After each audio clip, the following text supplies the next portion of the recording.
শুভ সন্ধ্যা সবাইকে। বিকালে একটু মুড়ি নিয়ে বসলাম, সাথে চা। এবার চা খাওয়া হয়ে গেছে।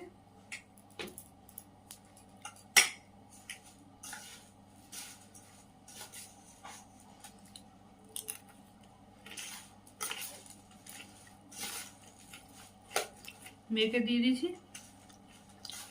হাজবেন্ডের বানিয়ে ছেঁকে রেখে দিয়েছি, আসতে করে দেবো। চা বানিয়ে ওটা তুলে রেখেছি। এবার মেয়েকে নিয়ে যেতে হবে ডাক্তারের কাছে।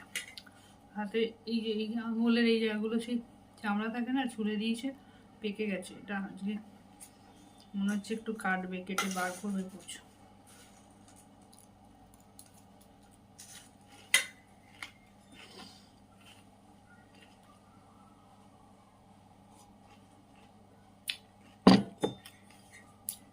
খেয়ে নি মুড়ি।